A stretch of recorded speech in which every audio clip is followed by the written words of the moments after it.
Guys, welcome to my channel. My name is ReadingBear and I hope you are ready for some more stories. And today, we'll take a look at some new entitled people content. If you enjoyed my content, please don't forget to subscribe to my channel and post some bear emojis in the comment.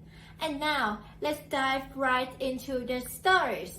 The first story is titled, "My Entitled Mother, Not Disabled, Parks in the Disabled Parking and Gets a Fine She Refuses to Pay." My mother is Mega Karen and I have 16 years of stories to tell about her entitlement. Here's yet another one. This happened in 2004 when I was 14. We just moved from Australia to New Zealand.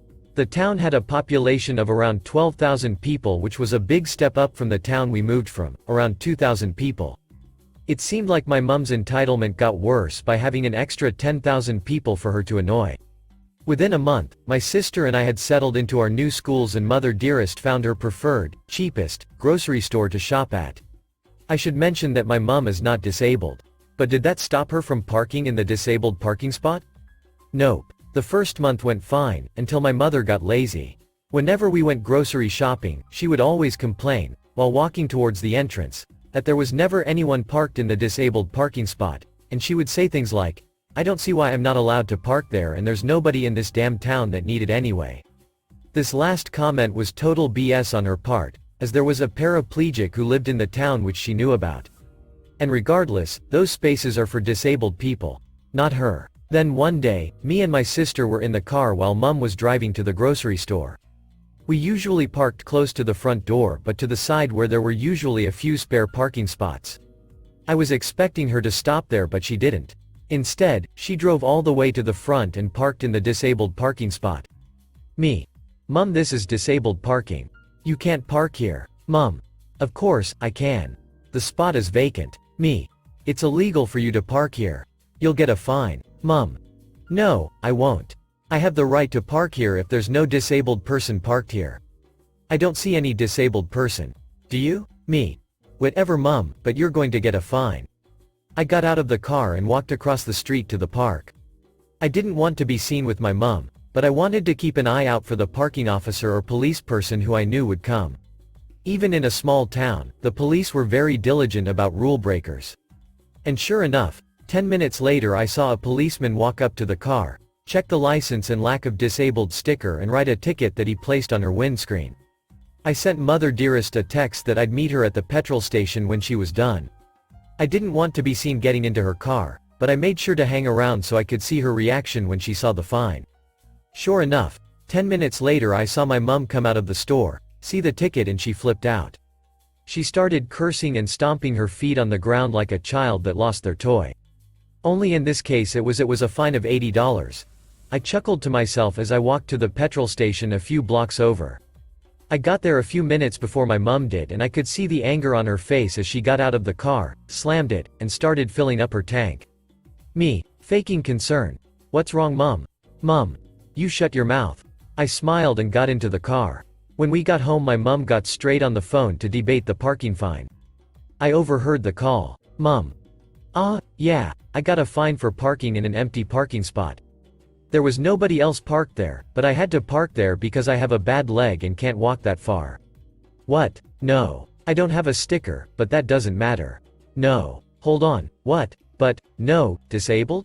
No, but, oh you stupid a hole. I'm not paying this fine." And she hung up. A month later I'd assumed she'd paid the fine but obviously not. She got a letter in the mail regarding an unpaid fine, which was now $100 due to relayed payment. Mum went to the courthouse and paid it, but I didn't hear the end of it for 3 months after that, as she'd complain about it any chance she got, making out like she was the victim. I wish I could say that she learned her lesson, but she didn't. She parked there a few more times and, shock, horror, got more fines. A Karen never learns. The next story is titled, "Neighbor Complained to the City That They Could See My Garbage Cans from the Street." No worries, I got you. Pretty short and sweet. Got a couple letters from the city saying my garbage cans weren't compliant with my city code and must be screened from the street view. They've been in the back right corner of my house for the 3 years I've lived here. Looking at garbage can enclosures, they're anywhere from $200 to $500, so I figured out a free solution. I broke apart an old desk/tabletop, was going to be firewood, and drilled it into the side of my house. Painted fixed in big letters easily viewed from the street. My inspection is next Monday, can't wait. If they have any issues, I'll purchase an enclosure and print a life-sized picture of my garbage can and put it on the street view side. You know, so I know where my garbage goes. I asked the city, and they only act on complaints. So, someone who lives around me has way too much time on their hands. I guess I'm the third person they called in. Also went out for a walk yesterday, counted 7 houses who store their garbage in front of their garage. Don't worry, their secret is safe with me, because who cares, people produce garbage. The last story is titled, "My mother just called me and said she just discovered that someone had pillaged the trees on the wooded half of our family's small farm. What legal recourses do we have to deal with this? Ohio." Backstory as I understand it. My mom has a small farm in southeast Ohio. There are a few acres of plantable land, with wooded hills on the rest of it. The property and neighboring properties all go from the road back to the gas line land behind them, kind of like townhouses on a larger scale. The next door neighbor is a good friend of the family, so they are always staying in contact about issues that affect the other. Burglars breaking into the garages, dangerous wildlife popping up on the neighbor's trail cams, general farm issues, etc. Shortly after my dad died last fall, my neighbor informed my mom that some logger working for or with someone who lived on the other side of him, I don't remember whether it was his immediate neighbor or someone farther down, had gone through the woods out back of all their property marking prime trees for logging. Apparently, the neighbor met whoever was prepping for logging and informed them that they were likely on his/our family's land and that they couldn't log there. This was secondhand knowledge from a while back, but I believe the story went that discussions with the person wanting the area logged resulted in them saying they believed the woods were on their property but were unwilling to get the land surveyed because they didn't want to pay a bunch of money for a survey. I walked the back of the farm with the neighbor shortly after that happened and we found all the property line stakes, and there were trees marked for cutting far inside the boundaries. I don't recall too much about what happened, but the whole thing seemed to fizzle out. Jump to today. I got a call at work from my mom saying that she was working up near the woods on the back of the farm and discovered that they had been pillaged, her words, by logging. She's getting the sheriff involved as far as I know, but I'm stuck at work for the next couple hours trying to figure out anything I can to help with little information.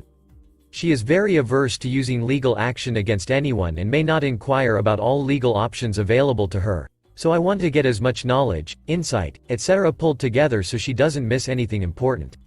If it was done by the people we were originally having trouble with last year, then, as far as I know, much of the dispute was handled with in-person communication between neighbors. What sort of paper trail could I look for here, and what are some obvious and non-apparent things we should document and preserve here?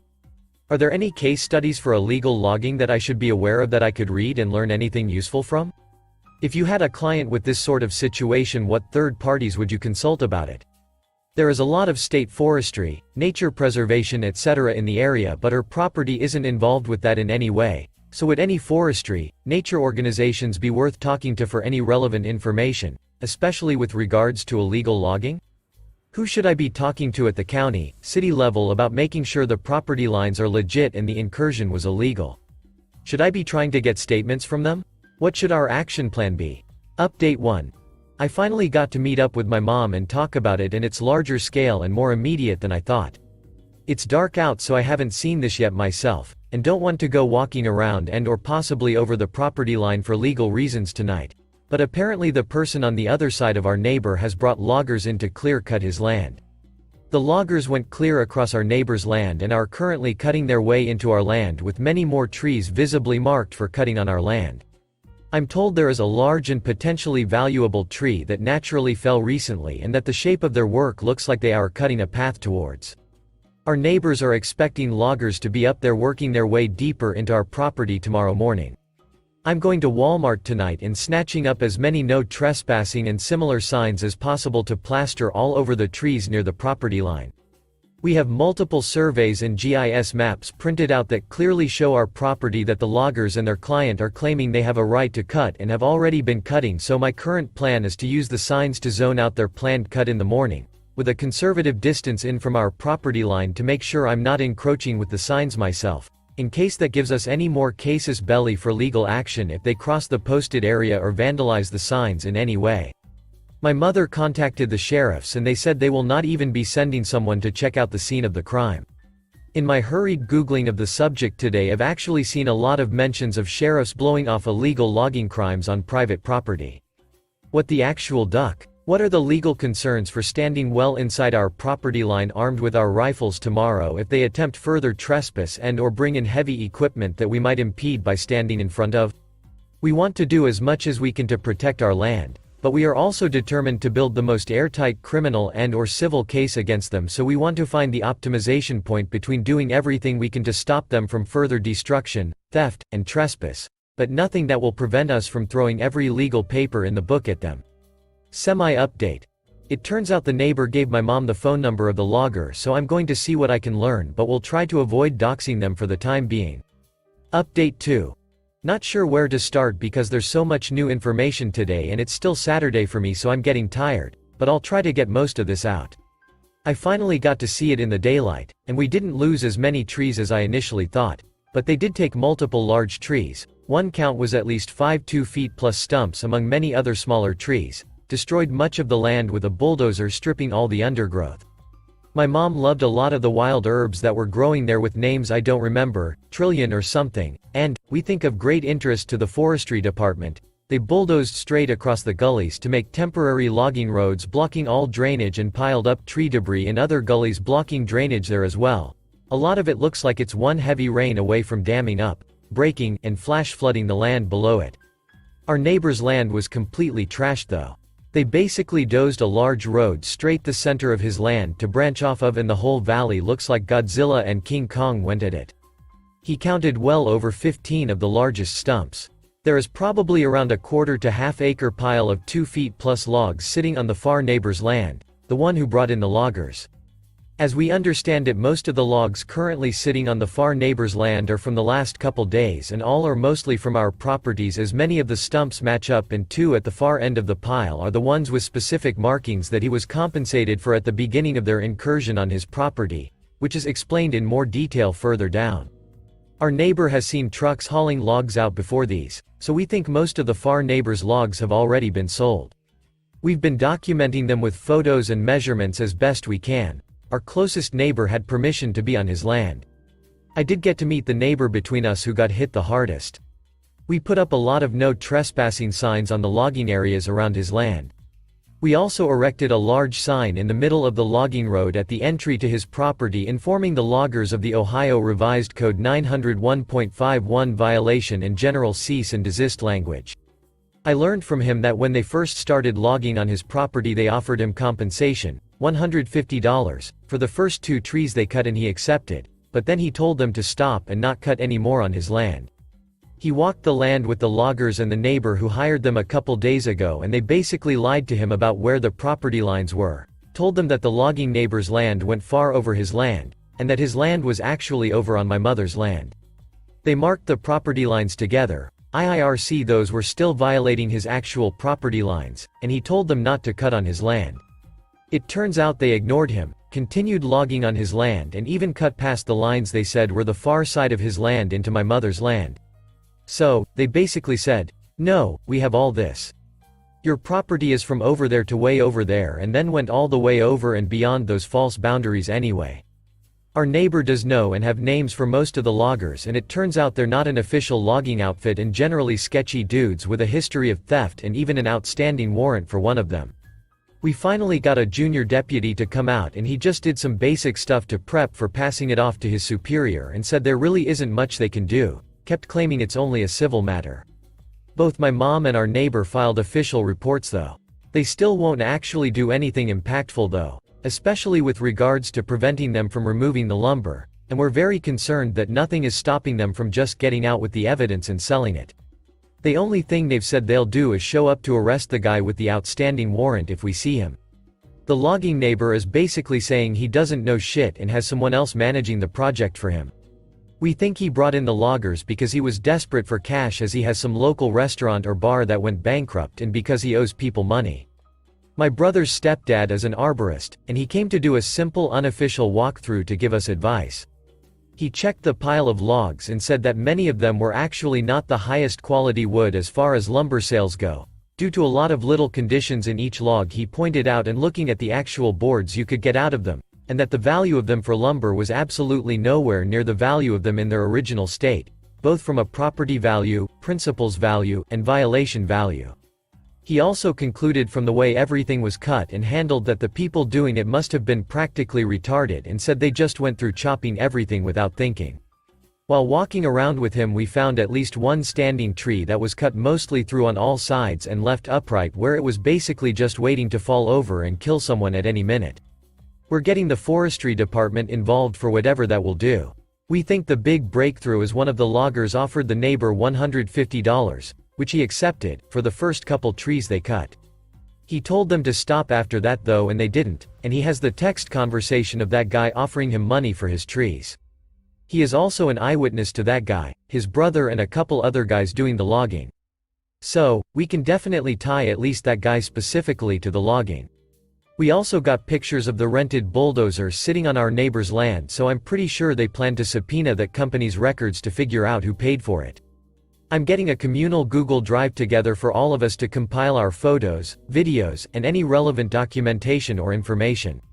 So much I'm spacing on and forgetting to mention and sleepy as hell, but Op will continue delivering. Update 3. The far neighbor who hired the loggers just stopped by and flip-flopped between trying to tell me that he wanted to make things right, that the logging wasn't even on our or our neighbor's property, and that he was already working with the forestry department so it's all okay. He said they were working with him to eradicate invasive species and were supportive of his operations, and that guy we contacted at the department is a good buddy of his, so they likely won't do anything as they already have a plan worked out with them through 2018. I said it's highly unlikely that they support the destruction of the land that results in blocking natural drainage of rain runoff, especially on unrelated people's property. He said, "Oh, we're going to fix that." I asked him why he thought he had access to and control of our and our neighbor's property to do that. I told him that I didn't believe most of what he was saying was correct and that it disagreed with the information we had. He said, "Well, how much did they even come over on your property?" And I told him, any amount is too much. Anything he tried to get out of me or agree to, I just told him to contact our lawyer. Thanks for listening.